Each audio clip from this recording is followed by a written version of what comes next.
በህይወትህ የደስታ ምንጭ መሆን ባትችል ለሌሎች የሀዘን ምክንያት አትሁን። በምድር ላይ ሰዎች በሁለት ነገር ሲታወሱ ይኖራሉ። አንደኛው በሚፈጥሩት ችግር ሲሆን ሁለተኛው ደግሞ በሚፈቱት ችግር ነው። በእርግጥ የህይወት ትልቁና አንዱ ዓላማ ከመጥፋት መትረፍ ነው። አንዳንድ ጊዜ በህይወታችን ውስጥ ትልቅ ዋጋ የምንሰጣቸውን ሰዎች ወይም ደግሞ ቁሳቁሶች ስናጣ ህይወት እርባና ቢስ ይሆንብናል። ለመሞታችን ምክንያት ይበዛልናል። በዛ መካከል ዋጋ የምንሰጠውን ማግኘት ደግሞ ትልቅ ታምር መስሎ ይሰማናል። ታዲያ በዚህን ጊዜ እንደገና በህይወታችን ውስጥ አዲስ ሰው ወይም ደግሞ አዲስ ቁስን ማግኘት የመሰለ ታምር ነገር የለም። ነገር ግን አሁንም ያገኘነውን ሰው ላለማጣት ምንም ዋስትና የለንም። ምክንያቱም እኛ ስለ ነገ መገመት እንጂ ማወቅ መተንበይ እንጂ ማረጋገጥ የማንችል ደካማ ፍጡሮች ነን። ይህ ጥቅስ ሜሎሪና መጽሐፍ ከደራሲ ናሆጸናይ ጸዳሉ የተቀነጨበ። ታዲያ እኔ የሁላችሁም የደስታችሁ ምክንያት እንጂ ለሀዘናችሁ ምክንያት መሆን የማልችል ኢንጂነር አደባባይ ጓዴ ነኝ። ሁልጊዜም የእናንተን የቤት ፍላጎት፣ ሁልጊዜም የእናንተን ሀሳቦች ወደ መድረክ እያመጣው፣ ሁልጊዜም በልዩ ትንታኔና በልዩ አቀራረብ እንዲሁም ደግሞ የተለያዩ ሀሳቦችን እያመጣን ሁላችሁንም በተቻለኝ መጠን ባላችሁ አቅምና ባላችሁ ገንዘብ ልክ የቤት ባለቤት እያደረግኩ ሁልጊዜም በሀሳብ የበላይነት ሁልጊዜም እናንተን በማገልገል ቀጥላለሁ። ኢንጂነር አደባባይ ጓዴ ሁልጊዜም ለተሻለ ነገር።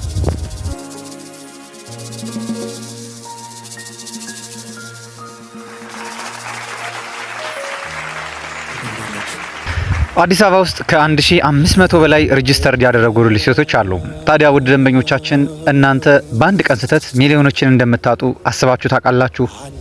በተለይ ደግሞ በዚህ ሰዓት አፓርትመንት ለመግዛት እያሰባችሁ ያላችሁ ቤተሰቦቼ፣ ብዙ ሰዎች መግዛታቸውን ብቻ ነው የሚያዩት። ነገር ግን የሚያጡትን ገንዘብ በአንድ ቀን ስህተት ብቻ እንደሆነ ላይገመግሙት ይችላሉ። ለዚህ ነው ከ95% በላይ የሚሆነው ገዢ ወይም ደግሞ አፓርትመንት ገዝቶ የተለያየ ንትርክ ውስጥ ወይም ደግሞ ስህተቶች ውስጥ የሚገባው ራሱ በሰራቸው 7 ስህተቶች ምክንያት ነው። እነዚህን 7 ስህተቶች ከ7 ጀምሮ እስከ ተራ ቁጥር 1 ድረስ በዝርዝር እንመለከታቸዋለን። በተለይ ደግሞ ወደ መጨረሻ አካባቢ የሚሆኑት አብዛኛው ሰው ዛሬ አዲስ አበባ ውስጥ በሪል ስቴት ላይ የተለያየ ኮምፕሌኖችና የተለያየ ሀሳቦችን እንደዚህ ሆንኩኝ የሚላቸውን ምክንያቶች በሙሉ የያዘ ስለሆነ እስከ መጨረሻው ተከታተሉ። ዛሬ ላይ ይህንን ቪዲዮ አይታችሁ እርግጠኛ ሆኜ የምነግራችሁ ይህንን ሀሳብ ሰምታችሁ እነዚህን ስህተቶች አይታችሁ እናንተ ነገ ከነገ በኋላ እኔ ጋር የሚሆን ሌሎች ሪል ስቴቶች ላይ አፓርትመንት በምትገዙ ሰዓት እንደዚህ አይነት ነገሮችን እንደማያጋጥሟችሁ 100% እርግጠኛ ሆኜ እነግራችኋለሁ። እንቀጥላለን።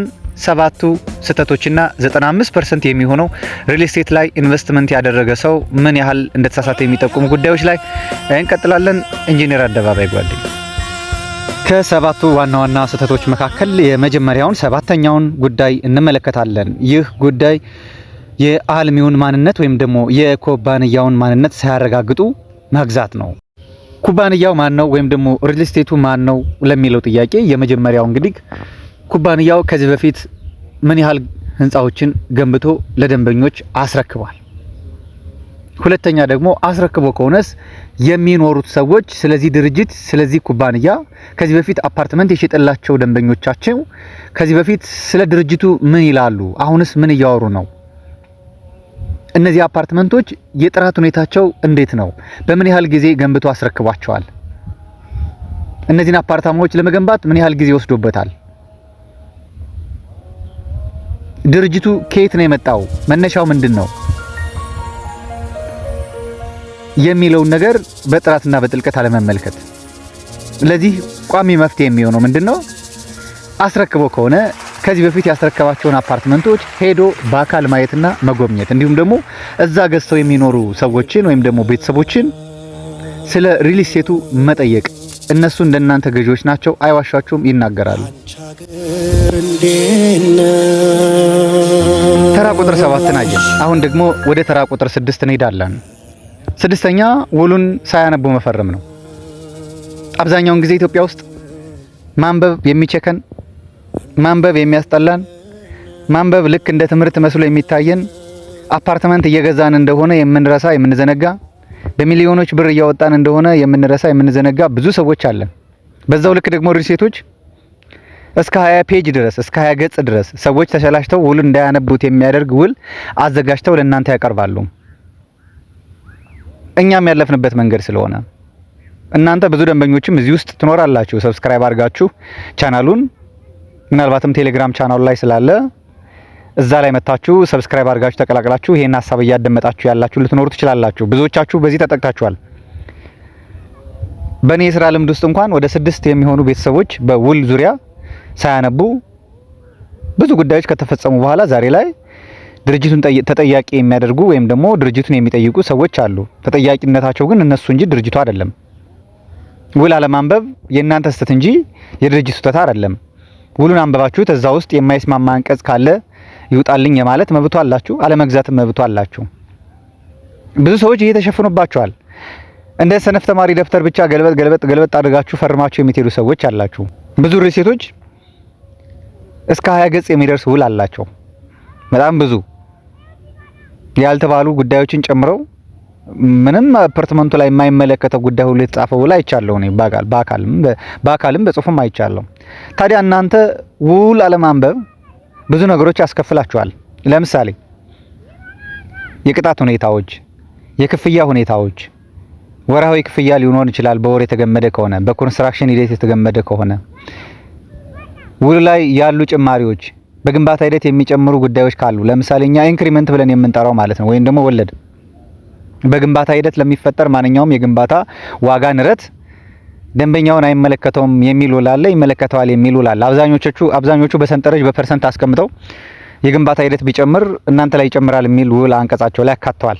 ውል ማስረከቢያ ጊዜም ብቻ አይደለም ወይም ደግሞ በዚህ አመት አስረክባለሁ የሚለውን ብቻ አይደለም የሚይዘው። ኢቭን ከተረከባችሁ በኋላ ማን ነው የሚያስተዳድረው የሚል ጉዳይም ያለበት ነው። ብዙ ክፍያዎች አሉባችሁ፣ እነሱን ጭምር ውሉ ላይ ማየት አለባችሁ። ውል የአፓርትመንቱ 50% የሚሸፍነው ነገር ነው ከመግዛታችሁ በፊት ከገንዘቡ ተጨማሪ። ስለዚህ ውልን በትኩረት ማየት የእናንተ ሁለት ጉዳዮችን አይተናል። አሁን ደግሞ ወደ ተራ ቁጥር 5 እንሄዳለን። ተራ ቁጥር 5 የአካባቢውን ወደፊት እድገት አለማጥናት። ብዙ ሰዎች አፓርትመንት ሲገዙ ሁለት አይነት ሀሳብ ነው ያላቸው። አንደኛው ለመኖሪያ ነው፣ ሁለተኛው ደግሞ ለኢንቨስትመንት ነው። ይህ ማለት ለኢንቨስትመንት የተገዛው አፓርትመንት አያስኖርም ማለት አይደለም። ነገር ግን ሞር ለማከራየት ወይም ደግሞ መልሶ ለመሸጥ ሪተርን ኦን ኢንቨስትመንቱ አርኦአዩ ከፍ ያለ ነው ለማለት ያክል ነው። እና አንዳንድ ጊዜ ወደፊት የከተማ ልማት የከተማ እድገት ለምሳሌ አሁን አዲስ አበባ ያለችበት ሂደትና ባለፉት 2 አመታት የነበረችበት ለውጥ እኩል አይደለም። ባለፉት 2 አመታት በጣም በቦታ በሎኬሽን ጥሩ የሚባሉ ቦታዎች አሁን ላይ ቀንሷል። አሁን ላይ ደግሞ አዳዲስ ቦታዎች በጣም ውድ የሚባሉ ሰፈሮች መጥተዋል። ለምሳሌ ልጥቀስላችሁ። ከዚህ በፊት ቦሌ፣ ሳር ቤት የመሳሰሉ ቦታዎች ፕራይም የሚባሉ ሎኬሽን ናቸው በሪል ስቴት። አሁን ደግሞ ተቀይረዋል። እነ ካዛንቺስ እና 4 ኪሎ እነ ፒያሳ በፊት ማን ያውቃቸው ነበር? ከ2 አመት ከ3 አመት በፊት አፓርትመንት ግዙ ቢባሉ። አሁን ላይ ግን ሽፍት አድርጓል። ዛትስ ዋይ እናንተ ዛሬ ከመግዛታችሁ በፊት ወደፊት የሚኖረውን የከተማ እድገት የሰፈር ለውጥ ከትራንስፖርት ጀምሮ እያንዳንዱ ነገር ማየት አለባችሁ፣ ማጥናት አለባችሁ። ከተማ ሲለወጥ ብዙ ነገሮች ይለወጣሉ። ፋሲሊቲው በዛው ልክ ነው የሚለወጠው። ኢንቨስትመንቱ በዛው ልክ ነው የሚለወጠው። አይደለም ይሄን እናንተ የምትገዙት አፓርትመንት ወይም ደግሞ ህንጻው በኩል ያሉ ሌሎች ነገሮችን ማጥናት አለባችሁ። በተለይ ደግሞ ቦሌ አካባቢ መሀል ከተማ ላይ አካባቢ ስትገዙ እንደዛ አይነት ነገር ያጋጥማችኋል። ዛሬ አፓርትመንቱ ስትገዙት ዛሬ ቆንጆ የሆነ ቪው አለው፣ ባልከኒ ያለው ቆንጆ የሆነ አየር ቤታችሁ ውስጥ የሚንሸራሸር ምንም አይነት ነገር የማይከልለው አፓርትመንት ሊኖራችሁ ይችላል። ከአመት ከ2 አመት በኋላ ግን እናንተ ከገዛችሁት የፎቁ ቁመት የበለጠ ሌላ ፎቅ ከጎኑ ይገነባል። ስለዚህ የእናንተ ባልከኒ ወርዝ የሚያደርገው ምንድነው? የእናንተ ቪው ወርዝ የሚያደርገው ምንድነው?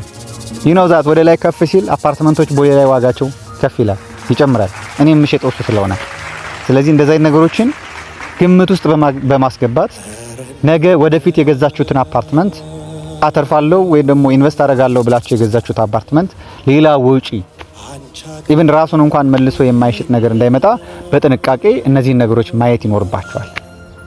ለዚህ ደግሞ ትክክለኛ የሆነ የሽያጭ አማካሪ ማግኘትን ይፈልጋል። እንቀጥላለን።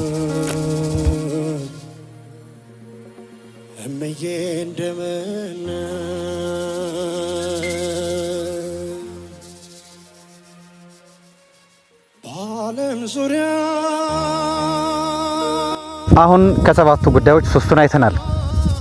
አሁን ደግሞ አራተኛ ደርሰናል። አራተኛ ተራ ቁጥር የተደበቁ ወጪዎችን አለማስላት ወይም ደግሞ አለማወቅ።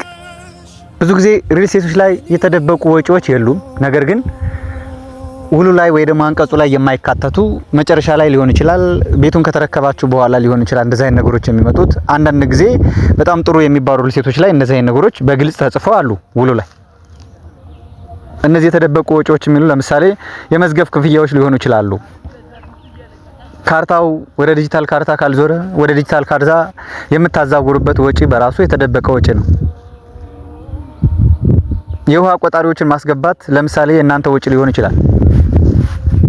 የመብራት ቆጣሪዎችን ጨምሮ የእናንተ ወጪ ሊሆን ይችላል እስካልተጻፈ ድረስ። ስለዚህ እንደዛ አይነት የተደበቁ ወጪዎችን በደንብ መጠየቅ፣ የሽያጭ አማካሪውን መጠየቅ፣ ማናጀሩን መጠየቅ፣ አለፍ ብሎም የድርጅቱን ዋና ስራ አስኪያጅና ባለቤቱን መጠየቅ ይኖርባቸዋል።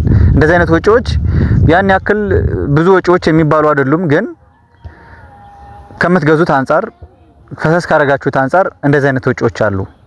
በተጨማሪም ደግሞ ብዙ ሰዎች አሁን ላይ የሚሸወሩበት ውል ባለማንበባቸው በከፊል ግንባታና በሙሉ ግንባታ የሚል የፊኒሺንግ ወጪ ሲያስቡት እነሱ ድርጅቱ የሚጨርስላቸው የሚመስላቸው ውል ባለማንበባቸው ግን በከፊል ግንባታ የገዙ ሰዎች ይበዛሉ።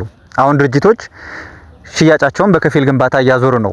ምክንያቱም በጊዜ ሂደት የፊኒሺንግ ማቴሪያል ዋጋ እየጨመረ ስለሚመጣ በተለይም ደግሞ ውላቸው ላይ ኢንክሪመንት ያላስገቡ ወለድ ያላስገቡ ሪል ስቴቶች በከፊል ግንባታ እየሸጡ ነው ያሉት። ስለዚህ እንደዚህ አይነት ወጪዎችን በደንብ ማወቅ ይኖርባቸዋል። ወደ ተራ ቁጥር 3 እንሄዳለን። ደረጃ የምናገኘው እንግዲህ ከ95% የምትሳሳቱት ነገር ምንድነው? ዋጋ ብቻ በማየት ውሳኔ መውሰድ። ይህ ኢትዮጵያ ውስጥ ከ30% በላይ የሚሆነው ሰው የሚሸወድበት ዋናው ምክንያት ይሄ ነው። ሁልጊዜም ዋጋ የሚገዙትን ቤት የሚወስንላቸው ሰዎች አሉ። ዋጋ ከቀነሰ በቃ ይሁን፣ ይሄ ጥሩ ነው፣ ሌላው አይመለከታቸውም። እስካሁን ያልናቸው ጉዳዮች በሙሉ አይመለከታቸውም። ብቻ ዋጋው ይቀንስ፣ ብቻ ቤት ይሁን፣ ብቻ እንኑርበት፣ ብቻ ከኪራይ ይገላግለኝ የሚል ሀሳብ ያላቸው ሰዎች በጣም ብዙ ናቸው። ለዚህ ደግሞ በቅርቡ እያያችሁት ያሉት እየሰማችሁት ያለ በወሬ ደረጃ ማረጋገጫ የለንም፣ እንደዚህ ነገሮች አሉ። ቤት በ2 ሚሊዮን በ3 ሚሊዮን በ4 ሚሊዮን ብር ገዝታችሁ ህልም መስሎ የሚታይ ነገር ያለበት ጊዜ ላይ ነው የደረስነው። ስለዚህ ዋጋ የምትገዙትን ቤት እናንተ ጋር ሊመጥንላችሁ ይችላል እንጂ ዋጋ ብቻ አይታችሁ ለመወሰን አትቸኩሉ። ወደ ተራ ቁጥር 2 እንሄዳለን። በተራ ቁጥር 2 የምናገኘውና ከሰባቱ አምስተኛ የሆነው ጉዳይ ምንድነው? ሰነዶችን አለማስመርመር ነው ወይ ደግሞ አለመመርመር። ሰነድ ሲባል ብዙ ሰነዶች አሉ። ለመጀመሪያው እንግዲህ የሪል ስቴት ፈቃድ ያለው አልሚ ወይም ደግሞ ድርጅት መሆኑን የሚያሳይ ኦሪጂናል የሆነ ዶክመንት ድርጅቱ መኖር ይኖርበታል፣ ሊኖረው ይገባል ማለት ነው። ሁለተኛው የግንባታ ፈቃድ። ሶስተኛው እና ዋነኛው ጉዳይ ደግሞ ይህ ሪል ስቴት አብሮ በማልማት ነው እየሰራ ያለው ወይስ በራሱ በግዢ ነው እየሰራ ያለው? በሊዝ ነው የተቀበለው ወይስ ደግሞ ራሱ ገዝቶ ነው እያለማ ያለው የሚሉ ሰነዶች፣ እንዲሁም ደግሞ ከተለያየ የልማት ስትራቴጂ ውስጥ የከተማ ልማት ሊሆን ይችላል የተለያዩ ድርጅቶች ላይ የሰጠ የምስክር ወረቀት ወይ ደግሞ ሽልማት የመሳሰሉ ነገሮች ካሉ እሱን አለማስመርመር። ሌላው ሊዝ ነው ያነሳ ነው። ለምን ያህል አመት ነው ሊዙ? እስከ ስንት አመት ተከፍሏል የሊዝ ክፍያው? በሊዝ የተገዛ ወይ ደግሞ በሊዝ የተሰጠ መሬት ከሆነ ምን አይነት እህት ኩባንያ አለው ይህ ድርጅት? ስንት ኩባንያዎች አሉ? ይሄኛው ድርጅት በተለያየ ምክንያት ቢያቆምበት ሌላ ቦታ ላይ ገንዘብ አምጥቶ ሊገነባበት የሚችለው ሌላ እህት ኩባንያ አለው ወይ? ያ ኩባንያ ማን ነው የሚባለው? ሪሊ አሁን አክቲቭ ነው ወይ ድርጅቱ?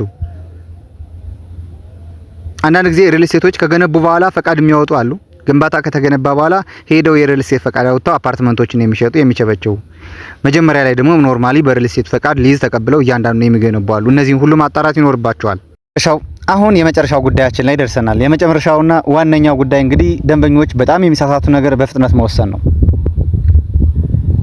አውቃለሁ በሪል ስቴት ሰዎች ወይ ደግሞ ማስታወቂያ ጋጋታዎች በመሳሰሉ ነገሮች ሊያልቅ ነው ሊሸጥ ነው የመሳሰሉ ነገሮች እየተባሉ ገንዘብ ዲስካውንት አለው እንዲህ አርገናል ተብሎ በዲስካውንት ብቻ ዲስካውንቱን ላለማጣት ስትሉ ቶሎ የምትወስኑ፣ ቤቱ ያልቅብኛል በማለት ቶሎ የምትወስኑ፣ በማስታወቂያ በማርኬቲንግ ስትራቴጂ ውስጥ ገብታችሁ በእነሱ የአእምሮ ልክ ውስጥ ገብታችሁ ቶሎ የምትወስኑ ሰዎች አላችሁ።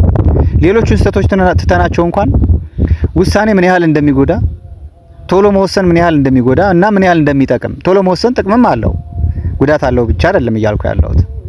ግን ውሳኔው ውሃ የሚያነሳ መሆን ካለበት ብቻ ነው የሚሆነው እንጂ ቶሎ በወሰናችሁ ቁጥር የምታጡት ነገር ብዙ ነው። በሚሊዮኖች ነው የምታጡት።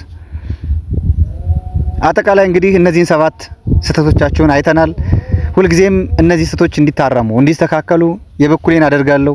የተሻለ ነገር ሁልጊዜም ለእናንተ ኢንጂነር አደባባይ ጓዴ የእናንተው ታማኝና እውነተኛ የሽያጭ አማካሪ፣ ሁልጊዜም በእናንተ ድጋፍ በእናንተ ሀሳብ ወደ ዩቲዩብ መተናል፣ እንቀጥላለን።